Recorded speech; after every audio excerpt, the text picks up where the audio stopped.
Good morning, everyone. Welcome. It is FPC Radio Live. It's a brand new week here, and boy, do we have quite the exciting night here tonight if you're a basketball fan, because, John, we have a Game 7. Who would have thought 5 days ago that we would be talking Game 7 between Miami and Boston? But that's where we are now after what could quite possibly go down, John, and this is saying something when it comes to Boston sports.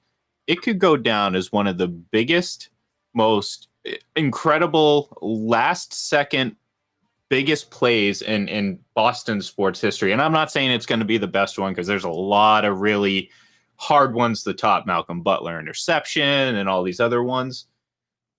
But Derek White's layup with 0.2 seconds left. If the Celtics go on to obviously win this series, but more importantly, win a title, that is Dave Roberts' steal against the Yankees. That's how big it is. Oh, yeah, without question. I mean, if they lose tonight or lose in the finals to Denver, then it's kind of a footnote. It's obviously. A pretty incredible game. But, yeah, I mean, if they take this and win tonight and beat Denver, then absolutely it's comparable to Dave Roberts. I always kind of push back about the 04 Red Sox because they had 86 years of history that they were trying to overcome, and it was against the Yankees. Oh, absolutely. Right. And they're down a run going into the bottom of the ninth against the greatest closer ever, Mariano Rivera. But this is pretty miraculous. This has never been done in basketball, team coming back from 3-0 down in a best-of-7 series. It never happened in baseball until the Red Sox pulled it off, and it hasn't happened since. And we were kind of talking about this late last week about all these incredible comebacks with Boston sports team. Obviously, 28-3 against the Falcons in the Super Bowl is still, to me, for a one-game setting, still the most incredible that we've ever seen. But yeah, this is because they're down one. Marcus Smart puts that shot up, misses. You're like, okay, that's the end of that season. They lose to Miami in 6, and out of nowhere comes Derek White with the tip, and now it's Game 7. Yeah, and look, honestly, it wasn't even really a terrible shot by Marcus Smart considering the circumstances, and I mean, it actually looked like it could have fallen, but the basketball IQ of Derek White, too. Obviously, he was the one who inbounded the ball. To immediately go to the rim and be ready for that is, again, I mean, you talk about the importance of, the Red Sox breaking the 86-year curse, of course. There's no comparing that, especially with the Celtics, who have, obviously won a title in the last, was 2008, so 15 years ago. Still not that, recent, but still recent enough. But it's obviously the circumstances around the series, being the first team to potentially do this, and to have that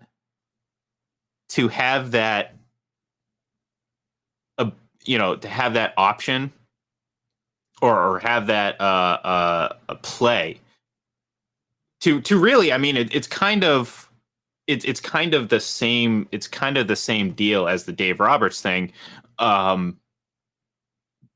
Because, I mean, really, the Celtics were down a run in the bottom of the ninth there, in that situation. And again, there's no, I mean, if he waits a 0.2 seconds more, if his fingertips still on the ball when that light goes on, then the game's over. The Celtics are going home, and that's it. And likewise, if Dave Roberts gets thrown out, I mean, the game's pretty much over. So yeah, it really could mean nothing at the end of the day if they don't win. I mean, I know it sounds silly to put everything on that, but it really means nothing at the end of the day. It'll be a nice, little highlight and be like, oh, remember that time? Remember that time that, Derek White, almost saved the Celtics season. I mean, he did in that game, blah, blah, blah, blah, all that stuff. So, but really it's about tonight. And I think, John, going into tonight, there's no doubt that all the pressure is on Miami, right? I would say, well, you can make a case now that Miami is expected to lose tonight, right? Because the Celtics are an 8-point favorite. They're at home.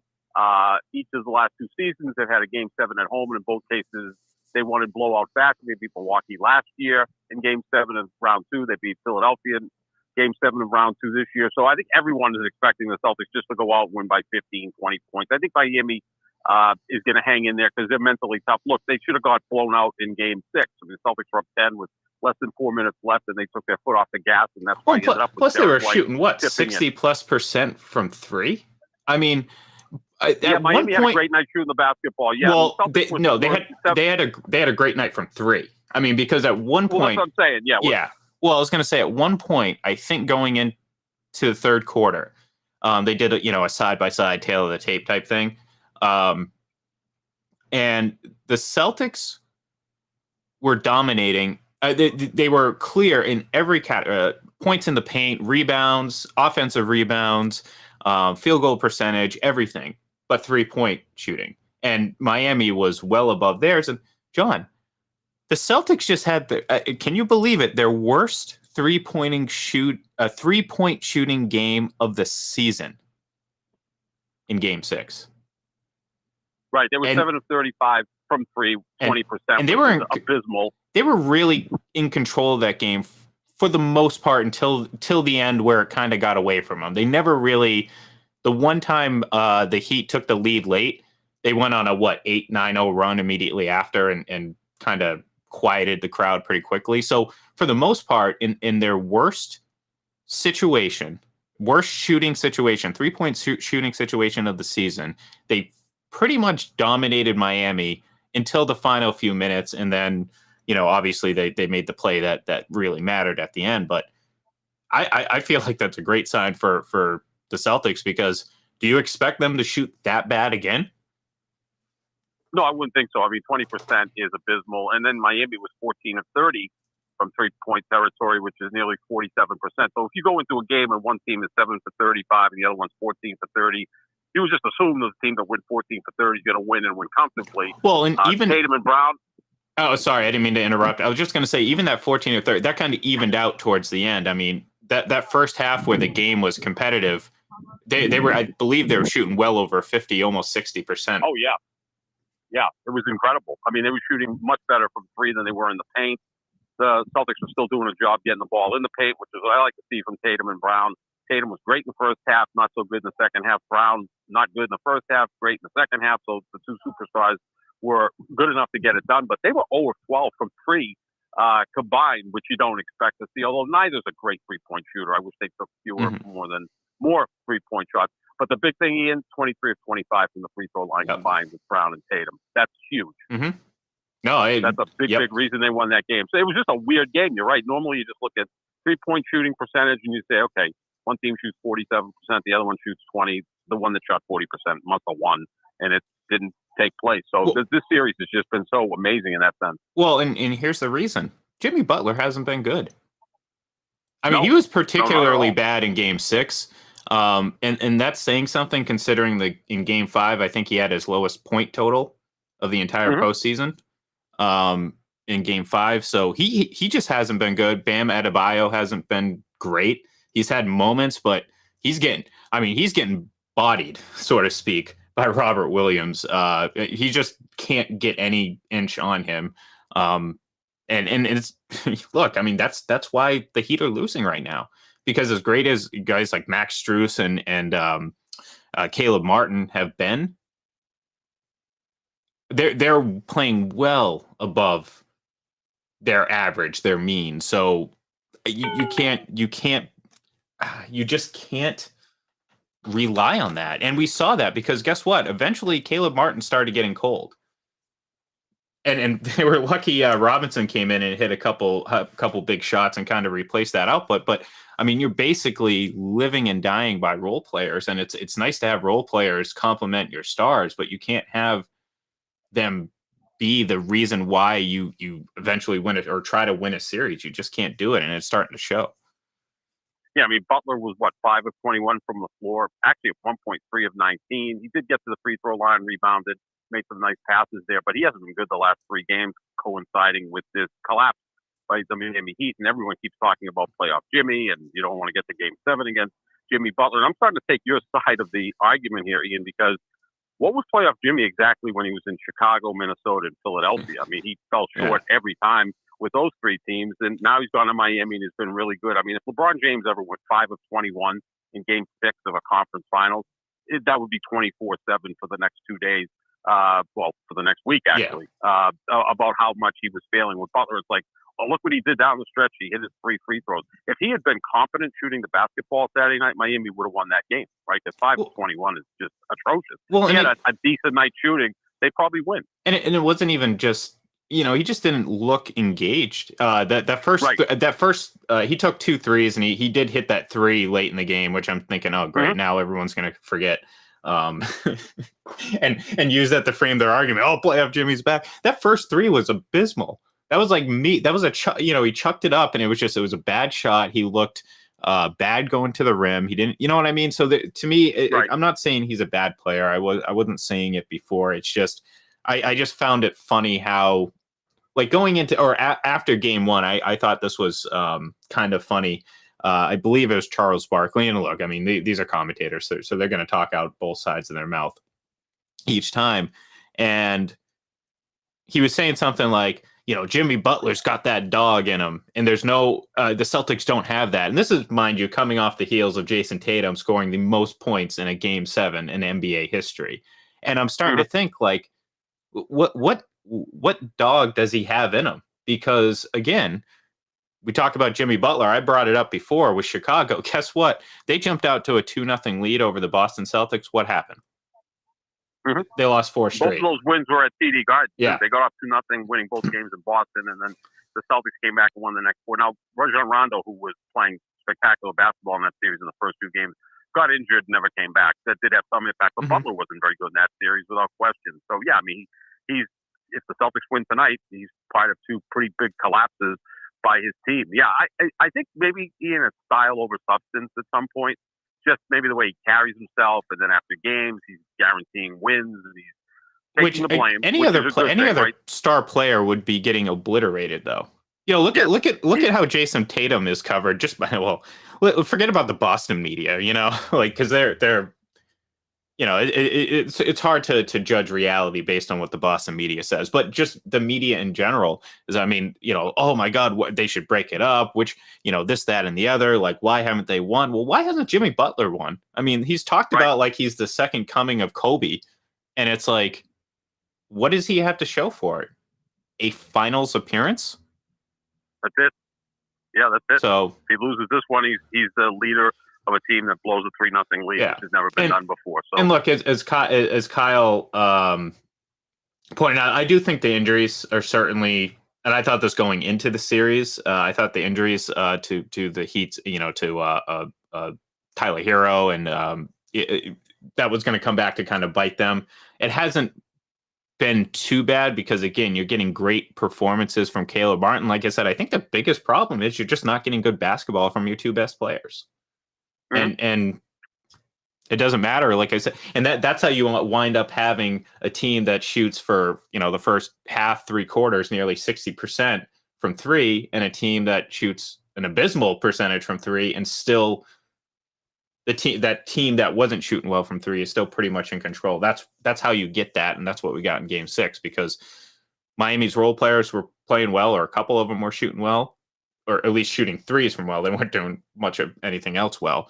And yeah, so you can't not like the Celtics tonight. I mean, obviously there's no guarantee, but I don't know, John. I mean,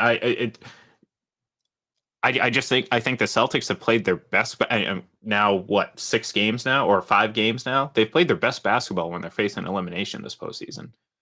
Jason Tatum, without question, generally has been at his best when facing elimination. Like, this will be the 6th game in this postseason when they're facing elimination. Obviously, they've won the previous 5, and Tatum was huge in game 6 in Philadelphia in the 4th quarter after having a bad first 3 quarters, and then we know what he did in game 7. And since being down 3-0, he's stepped up in this series as well. So maybe they just like being pushed to the brink, and they play their best basketball after that. I like it. It really, it's not it's not easy as a fan. Let's put it that way. But we're at the point now where it's tonight is exciting, and I said this.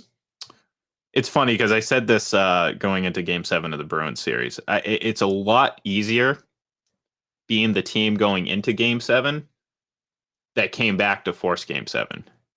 Because the Bruins, having been up 3-1, That was an awful day for me. It was just doom and gloom, just hung over me all day.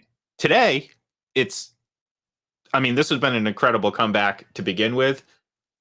I believe that they can pull it off. And look, they're playing again. Their defense was great again. It's not perfect, but for 3 straight games, they've really locked down defensively. And I think, we talked about this the other day. That's really been the biggest difference outside of everything else is the Celtics dictating what's done defensively. And I think that reigned true again yesterday or the other day. It's so difficult too because maybe Miami getting on the plane, flying up here for Game 7, in the back of their minds is thinking maybe it would have been better if we just got blown out for the 3rd straight game because now you forget about that. You get here for Game 7 and it's a flip of a coin. But when you lose in that excruciating fashion, it's not going to quite put it at the level of the Red Sox losing Game 6 of the '86 World Series where you have 2 runs, you've got 3 opportunities to close out the series, you blow it. Then you miss a day because of a rain out and come back and actually take a 3-0 lead in Game 7 against the Mets and then lose. But, I'm sure Miami's flying up here going, we should be flying to Denver right now to start the NBA Finals, not go back up to Boston for Game 7 because, 0.2 of a second, the difference between this thing being over or this thing going to Game 7, which is what we're facing tonight. Yeah, and look, I think most Boston fans are obviously hoping for a redo of Game 7 against the Yankees because at that point, if anyone who's obviously watched that or remembers that knows that game was over in the first inning. Man, the grand slam, it was just by Johnny Damon. You're just like, all right, that's it. There's this team. The Yankees had no shot going into that game. At that point, they were beat mentally, physically, and just it was it was meant to be. And you kind of get that feeling from the Celtics because look, there's no way to measure sports fate or destiny or whatever you want to call it, like these little things that make you feel like, yeah, this team is just like, look at Florida, for example, the Panthers in hockey. They're just a team. Sometimes you just feel like it's meant to be. It's meant to be for this team. What other team is going to have the kind of go from your season's over to elation and all stunned. There's videos of Miami fans celebrating, not realizing what happened. That's how incredible of a moment that was. And it's like something that makes you feel like, okay, maybe the Celtics were just really quote unquote destined to do this. And if we go out and they just, if they have a game like they did in Game 5, where it's like they were 25-5 in the first quarter, and it's like, okay, at that point you can kind of get the feeling that, all right, maybe this is going to be like a celebration a la the title in Game 6 when they beat LA, and it was basically from like early in the third quarter on, you were basically just celebrating the impending Celtics championship because it was that big of a gap between the two. Yeah, the thing kept going up. I'm like, at some point the Lakers may offer some resistance here, and then Kobe sent up the white flag, and that thing was over, like you said, in the third quarter, so it was a long celebration. The other night, too, is, okay, so someone hits the game-winning shot. You usually have that celebration, but then you had to wait to see if it counted, which makes it even more dramatic, right? Because it's like, okay, the ball went through, but did he beat the clock? So now you have to go back over to the Celtics knew. Review and see what happens. Al Horford knew. Felt really good about it. Yeah, Al really good about it. Al Horford turned around immediately, and like, I just think everyone just it's weird because it's like I think I knew right away it went in because it just like it's not like you're sitting there just subconsciously you're trained to see that light come on and see that release, but just everything that happened because it was almost like standing up, hands on the head, stunned, and then all of a sudden you're watching everything in slow motion. So like Al Horford knew. I don't think Tatum knew exactly because his back, he was going through the back. But like obviously Derek White knew, and the entire Celtics bench knew.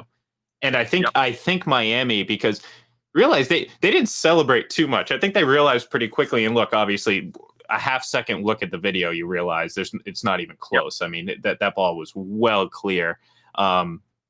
So yeah, it's one of those things where it's like if you're Miami, it's the classic. How do you rebound after that? How do you mentally and physically get yourself up to this, because for a half second there, you were in the NBA Finals. That was your thought. One of the last images Celtics fans were going to have was of a grinning Tyler Hero and whatever the hell he was wearing on the court, just like getting excited to go to the NBA final. And guess what? It's gone. Stolen away. Yeah, not yet. Stolen away. Not yet. So you gotta win one more. Yeah. So that's what we have tonight. One more, and it should be pretty interesting game. I'm obviously sure we're all going to get a little bit more anxious once it gets a little bit closer to game time. But Celtics fans should be feeling pretty good because, well, let's face it. I mean, all the momentum's on their side, and it isn't so much anything special. It's just they're playing their game, John. They're playing their game. And I think that's what gave you hope early on that this comeback could actually happen. Now it's real. Now it's an opportunity. Now all you got to do is win one more game. So anyways, the NFL season, I learned this on Twitter because apparently people were following this. The offseason is officially halfway over. I feel like it should be more than halfway over. But I guess if you're counting until the day the season kicks off, yeah, that makes sense. So, but we have some news that came down a couple days ago. Nothing too surprising because I think we all kind of saw this coming. But DeAndre Hopkins, ex-Cardinals wide receiver, was released. And look, the guy, I don't think anyone would have believed he was going to be with the Cardinals next season. Right. I'm not even surprised that he was released because clearly the Cardinals were not getting anything of value. I mean, no teams were willing to obviously give up too much compensation to acquire the guy. Not to say that he's not the same guy. I mean, he's not the same guy. He's 30 years old. He's going to obviously his skills are going to start to diminish a bit and all that, but he's still a very, very good wide receiver and a guy that can really make a difference, especially on an elite team. But with that said, if he is seeking $23 million, he'd be better off, or he'd probably end up in a place like Indianapolis or Jacksonville. I mean, that's going to be the closest to what he wants, which is a contender. But teams like Kansas City, Buffalo, I don't see them giving him $23 million a year. Certainly not Buffalo, who's maybe having, I don't want to say buyer's remorse, but maybe you're not as high on the Von Miller deal going into year 2 as you were year 1. And that's something that could prevent them from giving money to DeAndre Hopkins. So I think it's going to be interesting to see how his market plays out. The funny thing is, John, he could probably get the most money from the Patriots if he wanted to play under Bill O'Brien again. I don't know if that's going to happen, though. And except, of course, playing with Mac Jones. Yeah, that's going to be interesting. If he wants to go to a contender, obviously Kansas City, Buffalo, maybe the Jets, those are options, Baltimore. But I think right now DeAndre Hopkins is a number 2. He's not a number 1. So obviously you have to pay him accordingly. He's made plenty of money in his career. Maybe he wants to win a ring, which happens obviously when you're at the end of your career.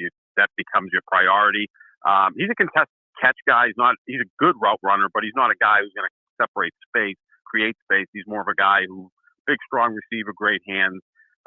He'd be a perfect number 2, or he actually would be a number 1 in Kansas City because Marquez Valdez-Scantling right now is technically the one. Actually, Travis Kelce is the one in Kansas City, obviously, tight end. But we'll see what happens with him. I'm sure he's going to be playing next year because he can still earn, $10, $11 million. But if he's looking for $23 million a year, that's not going to happen.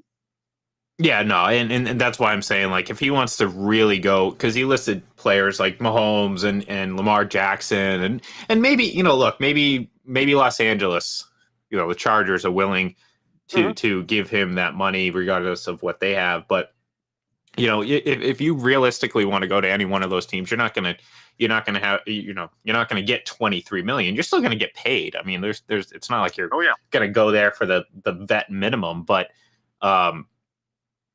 it's just, so his expectations are going to have to kind of adjust. And again, I mean, the funny thing is his best option might be New England, as crazy as it sounds, because I think he could have the biggest impact on that team. And look, that's banking a lot on Mac Jones, not necessarily taking a gigantic leap, but just playing more efficiently this season. And I think you add someone like Juju and say you have DeAndre Hopkins as well. I think that's That's a pretty good setup for him to succeed, and something that I think could elevate his play. Not necessarily the other way around. I mean, in years past, we talked about Tom Brady elevating everyone around him. I don't think Mac Jones is that guy, but I think obviously other players can elevate his play to a championship level or contending level at least, or at least a playoff level. So might be interesting to see how and if he comes down on his hard stance against Bill O'Brien. Yeah, that's still up in the air, right? We know that Belichick loves him, but O'Brien and DeAndre Hopkins did not have a good end to their relationship in Houston. But from what some people said, he thinks it's repairable. So, Jamie Collins was a 3-time member of the Patriots. So right, yeah, he's about to come back and play again, I think. Yeah, it's like Billy Martin with the Yankees. Yeah. Billy Martin. But yeah, so I'm not completely ruling it out. And like I said, I mean, the Patriots are in a situation where they actually have a little bit of money, and unlike in years past, they might have to overpay a little bit to bring in that star power. Mm-hmm. Before, they were in the position that the Chiefs and the Bills and the Bengals and all these other elite teams are, where, hey, we got the quarterback. If you want to come and win, well, you're going to do it on our terms. Now it's okay. We can still compete. We can still be a very good team. I mean, Bill Belichick's still a great coach, despite what people might think, or maybe if they're down on him, whatever. I don't really partake in that sort of conversation. So the team's good around them. They have a solid defense. They have a decent group of offensive players that, again, and I've said it before, I think it hinges completely on the play of Mac Jones this season. If Mac Jones can get back or closer to year one Mac Jones, I think this team's going to be better. And I don't think it's going to take them being too much better to make them a playoff team.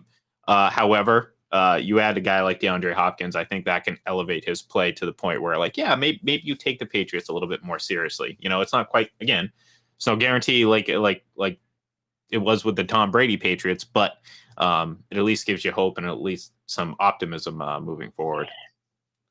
Yeah, I mean, maybe get into the hunt for him.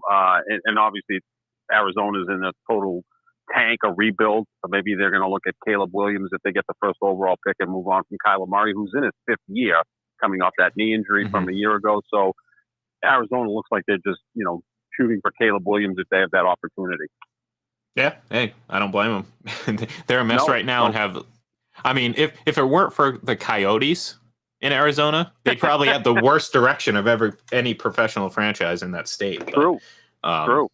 Clearly, the Coyotes will take that title and hold it longer than Roman Reigns for all you wrestling fans out there. So, all right, that's going to do it. I've made too many cross correlations already, and I'm done. I'm done crossing sports and all that stuff. I'm good. It's 9:56. We have 10 and a half plus 7 carry the 12. 10 and a half hours until tip off. Yeah. It'll be a long 10 and a half hours. It is. I'm going to work on my work on cryogenically freezing myself for those 10 hours, just so instantaneous. Yeah. Sounds good. I'm working on it. So, but anyways, that's going to do it for us here today. We will be back tomorrow. Yes, Houston Coyotes. It's happening. Kyle says. But anyways, we'll be back tomorrow. Obviously, we're going to recap Game 7, unless it's still ongoing. What if we get like a never-ending overtime run? They're just tied after like 27 overtimes. What happens? Just keep playing? That's hockey, not basketball. Someone will just give up. Yeah, that's fair. We'll see. Anyways, that's going to do it for us. We will talk to you all tomorrow.